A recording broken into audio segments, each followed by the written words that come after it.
নমস্কার বন্ধুরা, আজ আবার নতুন একটা রেসিপি নিয়ে চলে এলাম।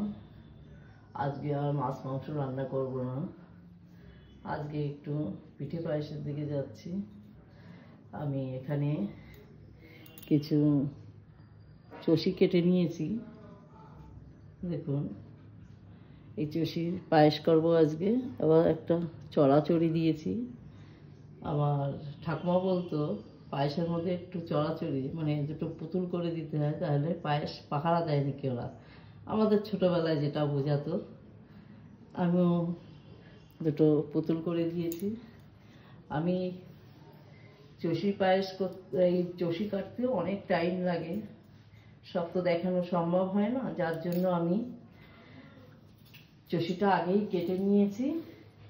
কিন্তু চষি কেটে আমি দেখাবো, বেশি আমি যতটুকু লাগবে কেটে নিয়েছি। এখানে ছোট বাটির 1 বাটি চালের গুঁড়ো নিয়েছি। এইটুকু দিয়ে যতটুকু হবে ততটুকু চষি আমি কেটে দেখাবো।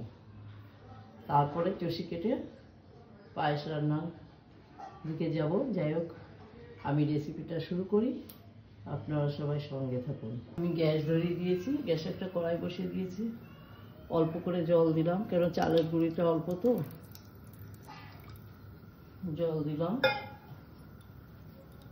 সামান্য একটু লবণ দিলাম। জলটাকে কিন্তু খুব সুন্দর করে ফুটাতে হবে, তার কারণ জল কাঁচা থাকলে চষি পায়েসে দিলে তখন চষিগুলো সব গলে যাবে।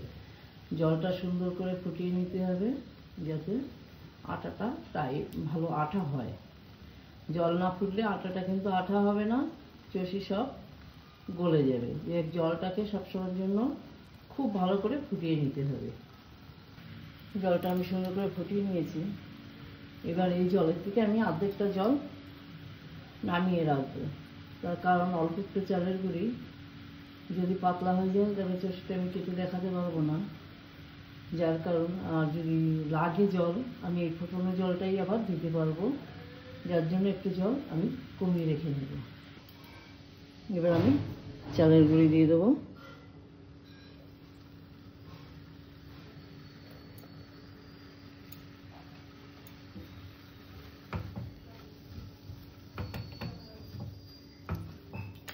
আমি এইটুকুই করব, আর দেব না। এখন আমার চালের গুঁড়োটা ঠিক যতটুকু জল দিয়েছিলাম, চালের গুঁড়ো যতটুকু দিয়েছি ঠিক হয়েছে। আমি এবার চালের গুঁড়োটাকে ঢাকা দিয়ে রাখবো 2-5 মিনিটের জন্য, ঢাকা দিয়ে রাখবো। আমি কড়াইটা নামিয়ে নেব, তার কারণ এখন আর জাল লাগবে না।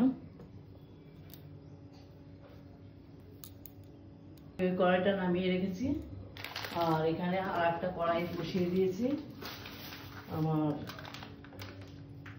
আমি এখানে দুধটা দিয়ে দেবো। দুধটা ফুটতে থাকবে, আমার তার মধ্যে ওই চষিটুকু কাটা হয়ে যাবে। ওটা আমি বসিয়ে দিয়েছি, দুধটা জাল হতে থাকুক। আমি ওপাশে যে আটাটা করেছি ওটাকে সুন্দর করে চটকিয়ে নেব। আটাটা আমি একটা প্লেটে নামিয়ে নিয়েছি। আটাটা সবসময়ের জন্য গরম গরমই চটকাতে হবে, ঠান্ডা হয়ে গেলে কিন্তু শক্ত হয়ে যাবে।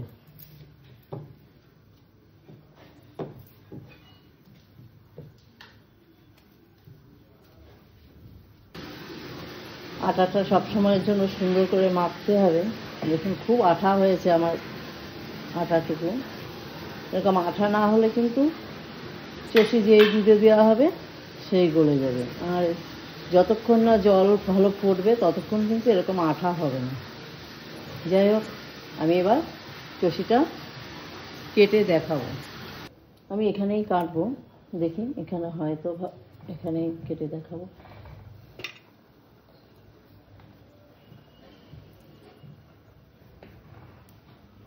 এভাবে সরু করে লেচি করে নেব।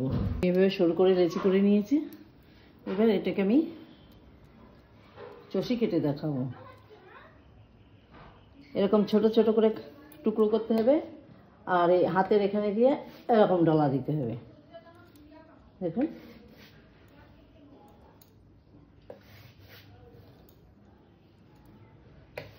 আমি এখানে ছোট ছোট করে করলাম।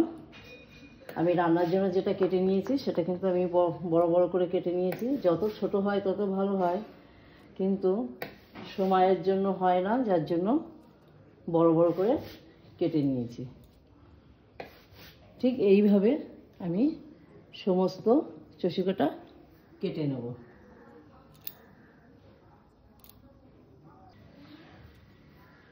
মাঝে মাঝে একটু আটা ছড়িয়ে দিতে হবে, তা নাহলে কিন্তু হাতে লেগে যাবে।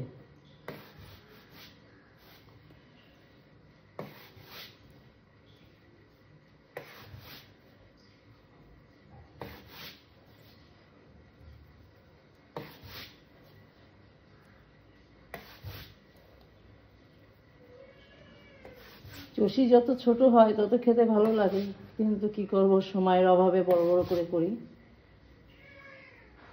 বর্তমান সময়ের খুব অভাব।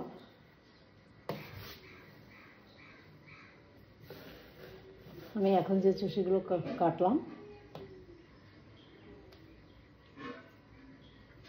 দেখুন বন্ধুরা কত সুন্দর হয়েছে। এবার আমি চষি পায়েসটা রান্না করব।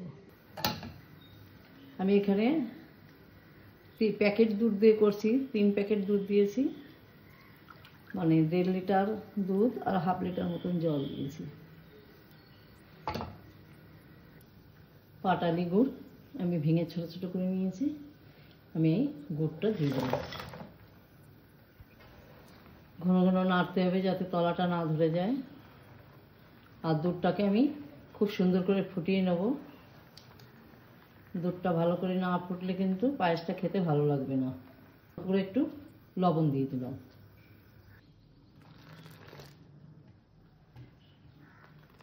আমার গুড়টা গলে গিয়েছে। আমার দুধটা সুন্দর ফুটিয়ে নিয়েছি। আমি এবার এখানে চষিগুলো দিয়ে দেবো। চষিগুলো এরকম করে ছড়িয়ে ছড়িয়ে দিতে হবে আর নাড়া দিতে হবে, যাতে এক জায়গায় দলা না হয়ে যায়।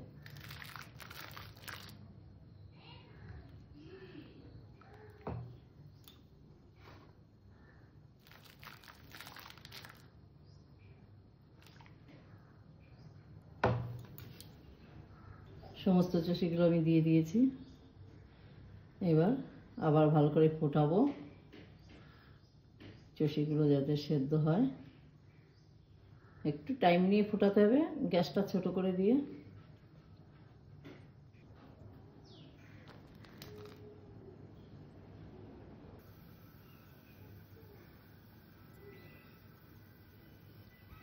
পাঁচ ছটা এলাচ ফাটিয়ে দিয়ে দিলাম। আমার একটা চষিও গলেনি, দিয়েছেন কত সুন্দর, সব গোটা গোটা রয়েছে। আমার পায়েসটা হয়ে গেছে। আমি এবার পায়েসটা গ্যাসটা অফ করে নামিয়ে নেব।